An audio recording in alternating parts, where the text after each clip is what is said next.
Senator Joe Morrissey. Great to have you, Joe. Good morning. Good morning, John. Good morning, John. How are you? Good. So I got a bunch of people texting me, and they said, "Oh, your friend Morrissey voted for the gun grab bill, whatever it was, the one that went down yesterday, the semi-automatics, the magazines." And here was my response, Joe, at 6 a.m.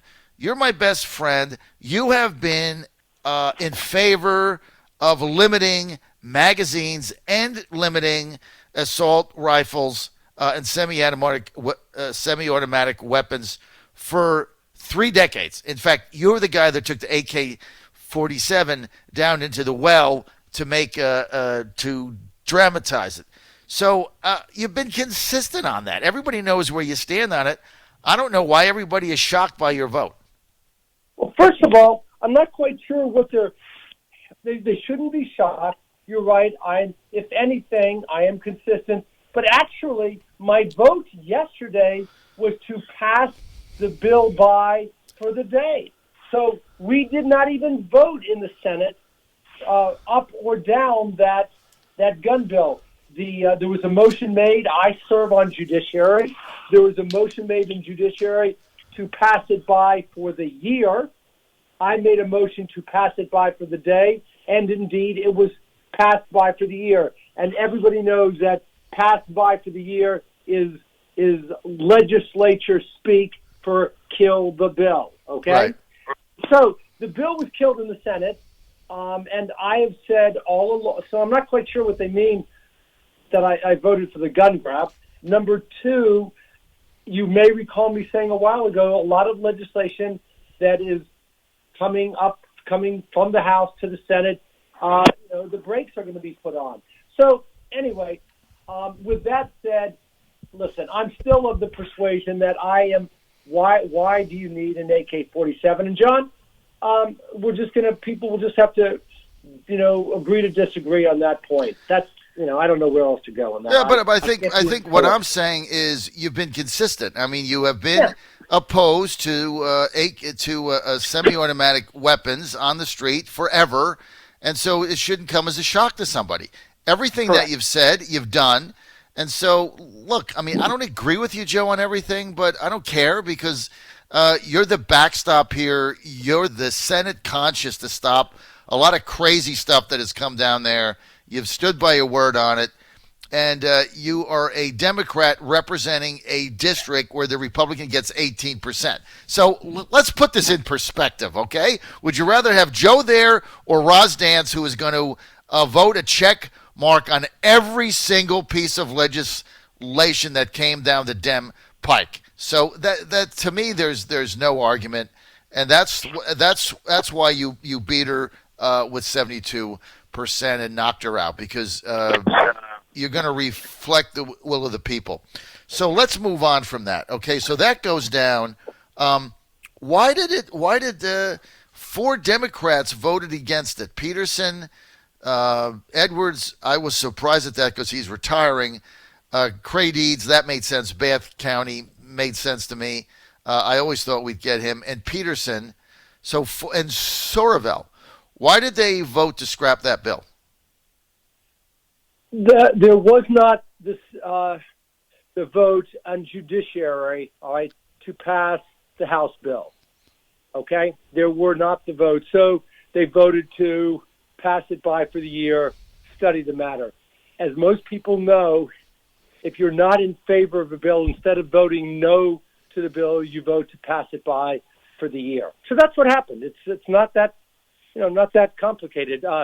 Cree Deeds and Chap Peterson were not proponents of the assault weapon ban.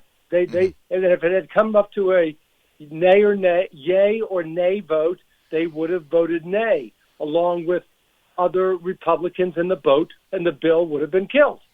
Anyway, that's gone. Let's move on to let's talk about Amanda, what she's doing. Let's talk about, I heard your colloquy regarding Biden and Sanders. I want to weigh in on that, okay? Okay, let's start with Amanda Chase announcing for governor yesterday. My position on it is, why not? Yeah, you're spot on. Here's the deal. Amanda has had a rough session. All right? Amanda has, but I've admired the following. She has stood up to some intense pressure from both her own party, her own Republican caucus, and from Democrats.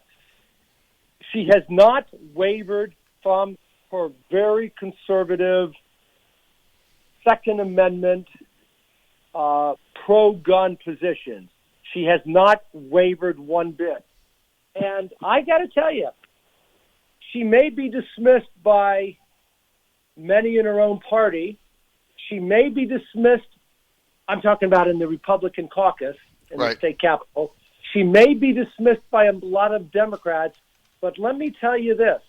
Amanda Chase has a base. That base is a Second Amendment crowd, and I say crowd respectfully, respectfully. Yes. And if there's a convention, I'm telling you, she could grab that convention and get the nod to be the head of the Republican ticket in 2021. I agree with you. Now, with that said, she is going to finish this session exactly where she started, loyal to her Second Amendment roots and her following. And the people, here's the best way of putting it. What you see with Amanda is what you get. All right? There is no doublespeak with Amanda. She doesn't say one thing to one crowd and another to another crowd. That's right. She is genuine to her beliefs, irrespective of whether you believe those or accept or acquiesce to those beliefs. It's that simple. So she's a player. But here's the thing: the Republican bench for governor is weak. Yep. There's nobody in the Senate, and I have lunch with them every day, and I'm happy and proud to say I've got a lot of colleagues on the other side, a lot of Republicans who I very much admire, and see every day. And I'm telling you, not one person is talking about running for governor, except for Amanda. Right. So that's that. Now, I know Pete Snyder has talked about it. I know Pete. He's a very good person, but he's unknown statewide. Okay. And you got to ask who else is going to run. You know what you come up with is a big question mark. Now, a lot of folks are waiting to see what Terry McAuliffe is going to do. He's going to run.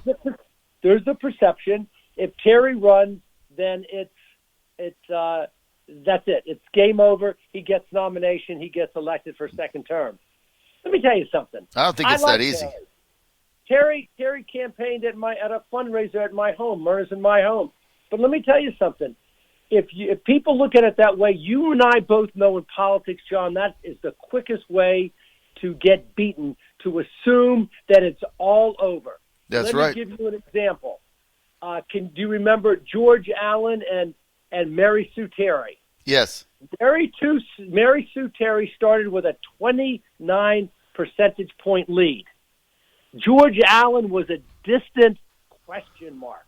Right. But remember, he was redistricted out of his congressional seat in Charlottesville. He got the nod, and he just continued to build and then trounced Mary Sue Terry, having been down by nearly 30 points. So right. What is my point? Do not assume that the game is over because Terry is going to win. I think he's got advantages. Terry is charismatic. But I'm telling you, I believe that at the end of the day, somebody is going to emerge from the Republican side and give the Democratic nominee, perhaps Terry McAuliffe, a run for money. I think the Republicans now are looking for the second and third positions right now. I love Bill Stanley for either AG or even lieutenant governor. I think he would make Bill is funny. He's charismatic. He's popular on both sides of the aisle. he doesn't take himself too seriously, and that's unique in politics. I love that about Bill. He's very astute. He has taken issues and he has championed issues this session that appeal across party lines, like rebuilding our public schools throughout the Commonwealth, getting rid of that, reinstating people's licenses who have been suspended because of fines and costs. Bill is going to be a statewide candidate. The question is, which office? And then there are a host of other people that are angling for positions right now. We'll talk more about that later. Anyway, that's... Look, I agree with everything you said, other than I don't think that Terry McAuliffe's nomination is fait accompli. I am not counting Justin Fairfax out at all.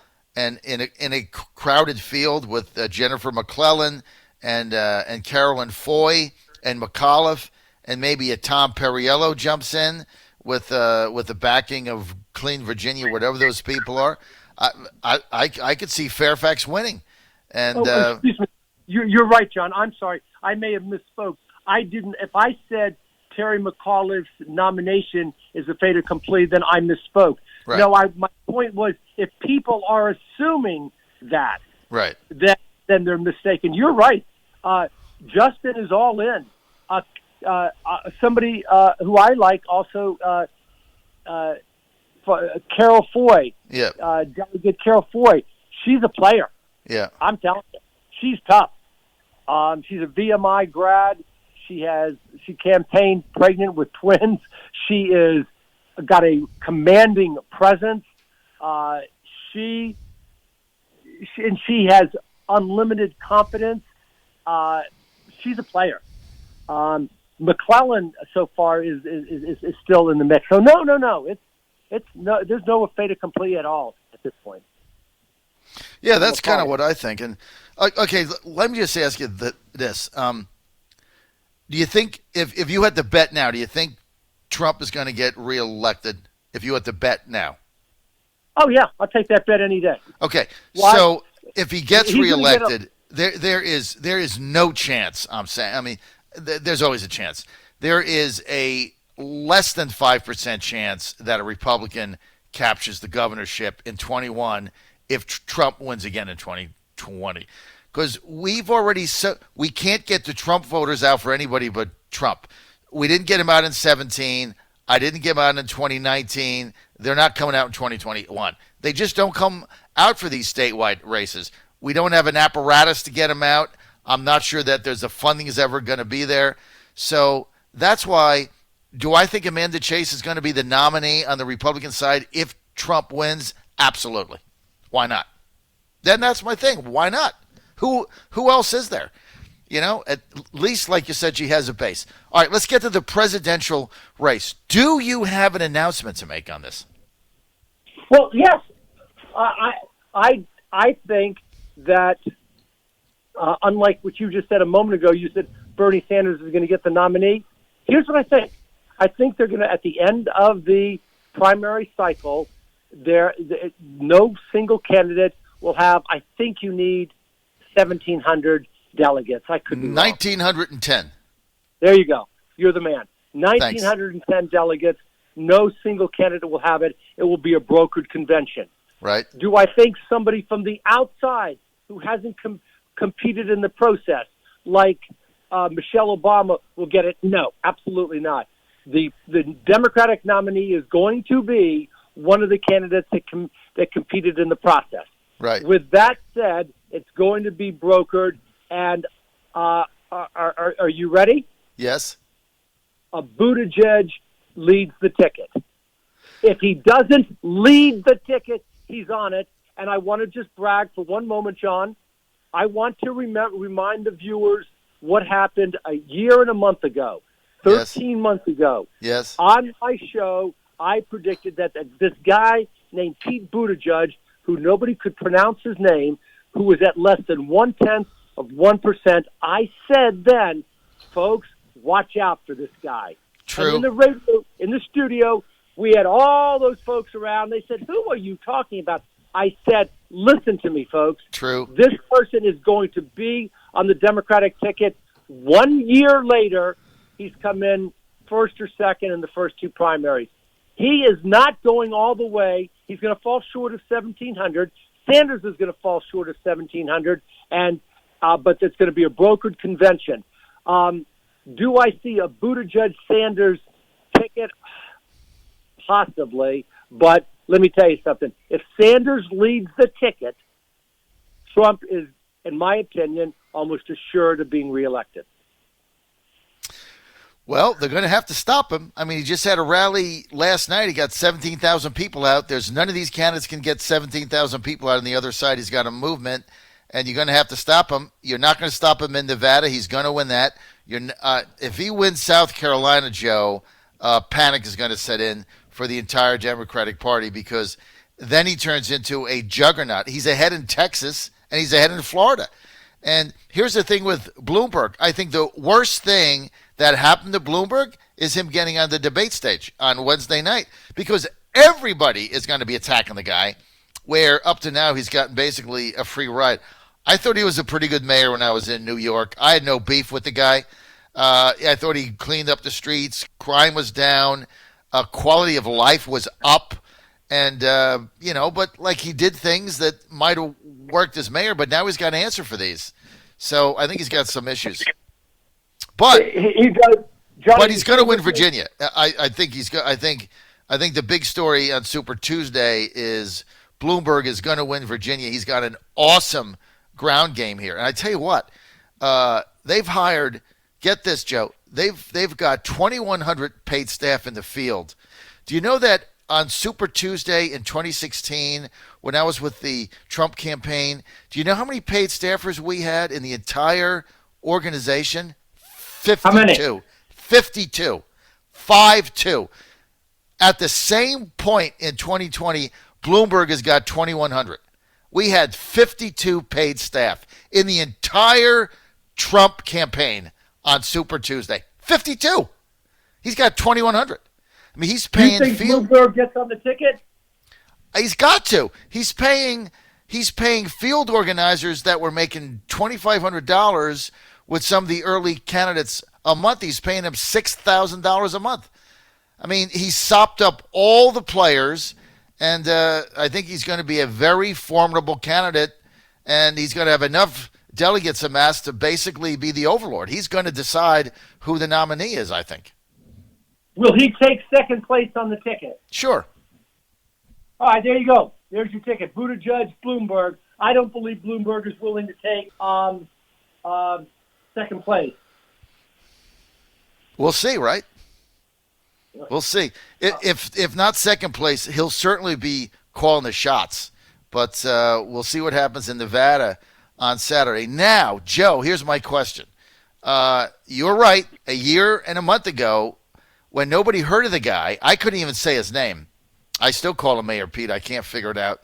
You said that he was the guy to watch, and you predicted he would be the nominee. And I'm like, you're nuts. I don't even know who this guy is.